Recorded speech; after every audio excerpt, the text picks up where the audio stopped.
he did the soundtrack for The Little Mermaid. Like he was with Neil Diamond for almost 30 years. He was with Crosby, Stills and Nash, Fleetwood Mac. He recorded with Fleetwood Mac, Herb Alpert and Tijuana Brass. Like this guy was so incredibly talented, but he was an alcoholic, and that just ate him away, ate his life away, and eventually took his life.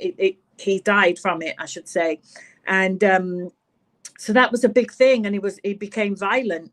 And I just think that the age gap, the lifestyle differences was just too much of a clash for us. And we fought a lot. You know, he would put his hands on me and, you know, hit me and things like that. And, you know, and it was quite sad really that it all kind of went belly up. And yeah, that's how that went, you know, and I would watch him, would go, you know, he'd be on the stage playing in front of thousands of people, and he was just the best performer. Like he was the best, you know, he really was, and he knew how to put on a show. And it was just so sad, you know, to know, you know, that he had this whole alcoholism going on behind the scenes. It was very sad, really sad. Did you ever get to the bottom of where his demons came from?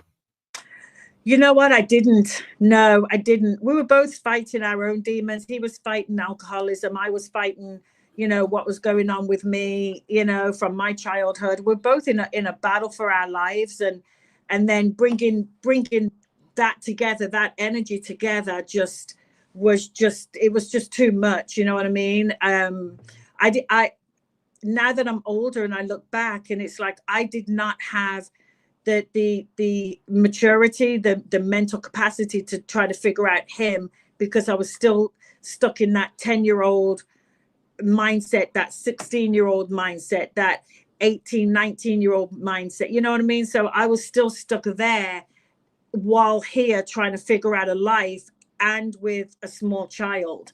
So I just, you know, I just quite simply did not have the time to figure out what was going on with him. I just think, you know, look, again, he was 22 years older than me. It was drugs, sex, and rock and roll. You know, he came up in a time of all of that, free love, all of that kind of thing. And that was just his lifestyle. And I just didn't fit into it, you know. And how traumatic was the rejection from your father? Horrible. My dad couldn't stand me. He still can't stand me. It was the worst, you know. And I also feel that rejection from my mother as well. I feel like my mother, every time she would look at me, I'm a reminder of the guy that didn't come back for her, because it was a one night. They literally had a one night stand. So she didn't even know him, you know. But the rejection from my dad was absolutely awful. He did not like me. I think he didn't like me because I would not do. You know, he tried to bully me, tried to muscle me. You can't be my dad. You were never around. You know, you had a one night stand with my mom. You didn't even know her. You know, you don't know me. You weren't there when I was born, you know, things like that. So he met me as an adult, you know. Well, actually, sorry, he met me when I was 10, but I was a damaged 10-year-old, you know.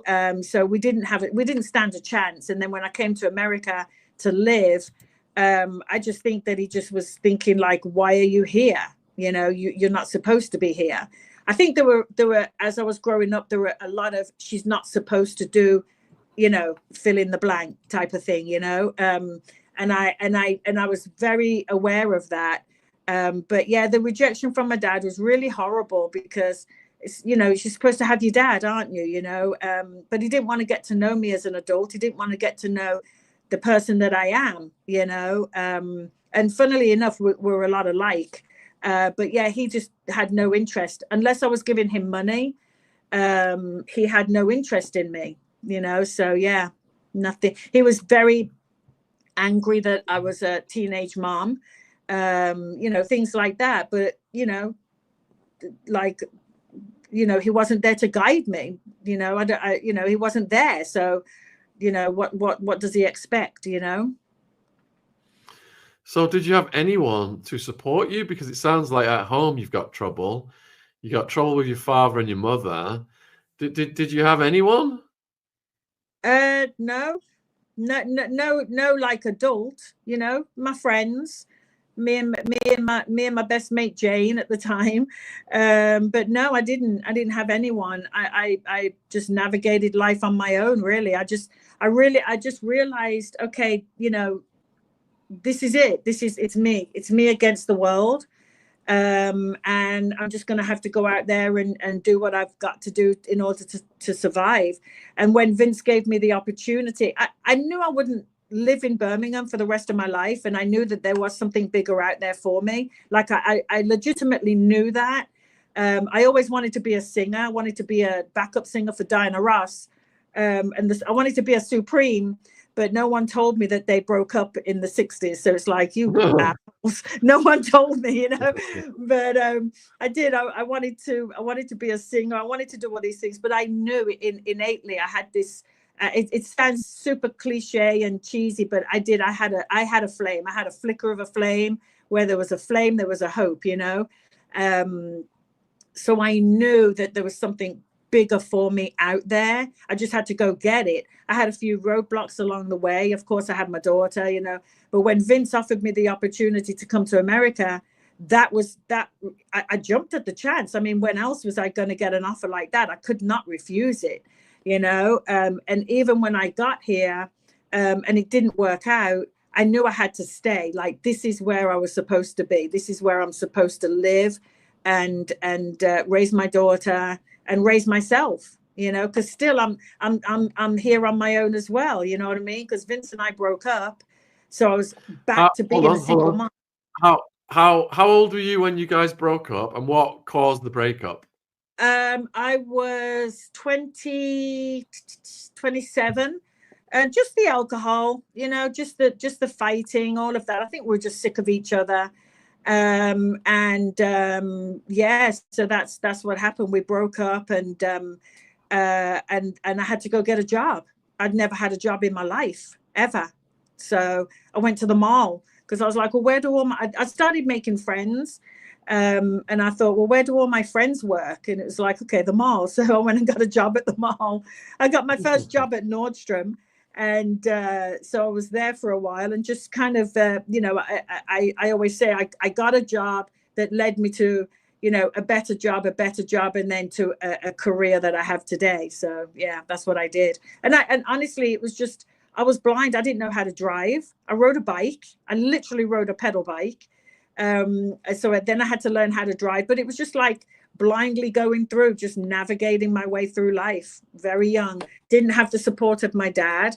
You know, got my first apartment, and you know, it wasn't paying the rent because typical, you know, we were like, oh, we'll double up next month. And I didn't realize that you can't double up next month over here. You got to pay the bills every month. So, you know, ran into a few hiccups along the way. It's been a struggle, but I got through it, and just kind of went to a better job, and that's how I got through.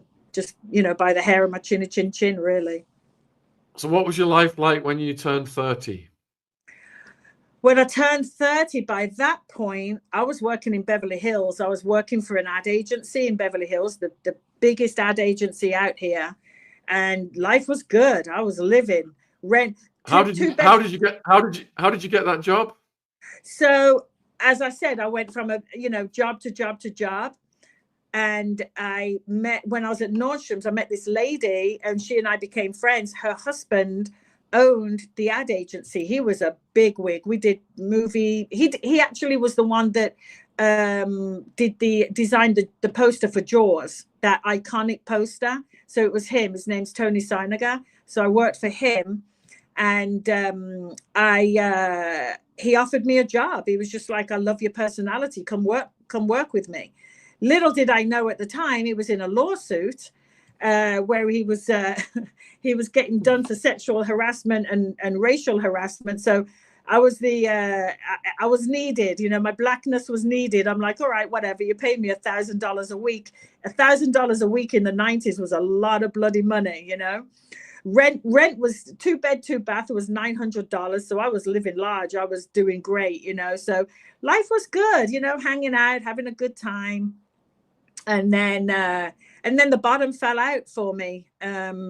Lost that. He lost his lawsuit. I lost my job because he didn't need me anymore, and started, I was struggling again, and so that was pretty tough.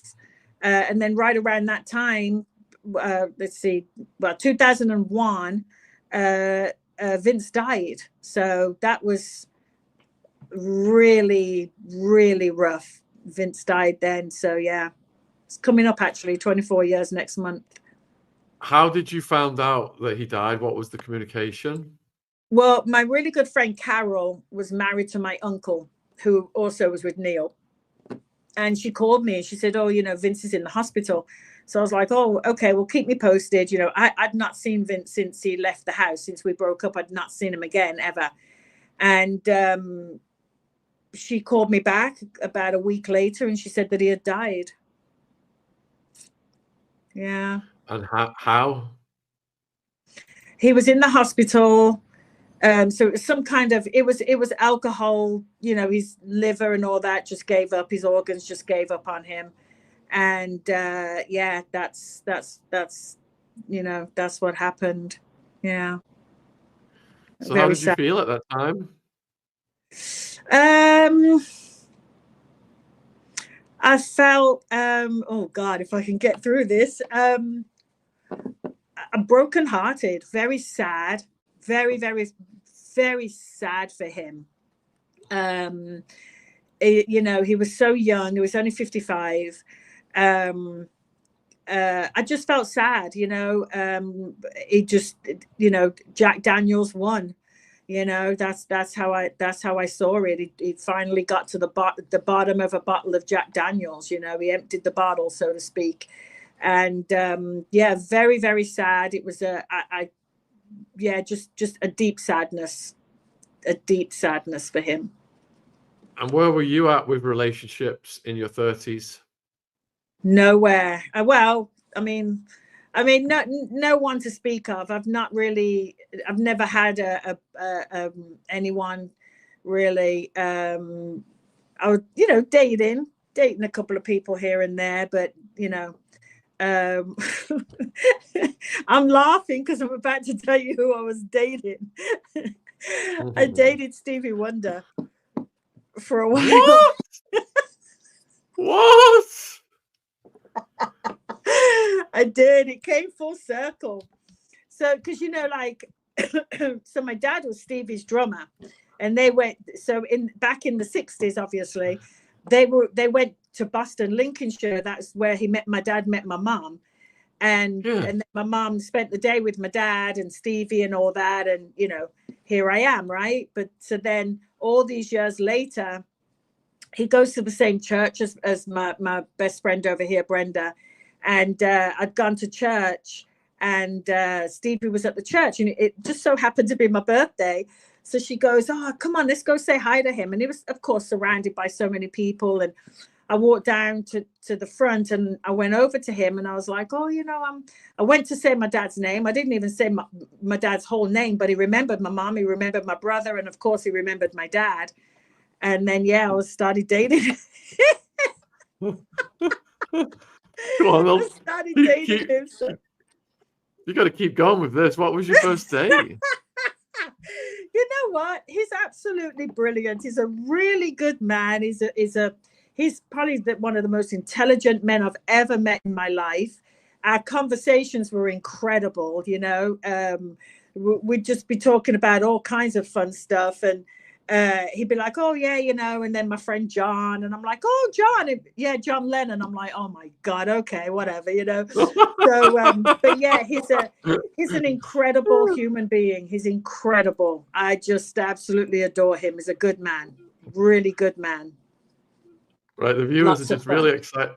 The viewers are really excited about this and want way more details about dating Stevie Wonder. You know what? That's funny. I feel like I'm flexing, but it's the truth, But now, you know what? He's just a good guy. You know what I mean? He's just a normal guy. He's literally a normal person. He's a very busy man, and he's just so intelligent. He's a genius, And I told him the story that I wanted to sing. He goes, okay, well, go on, sing me a little song. And I was like, no, I can't, I couldn't.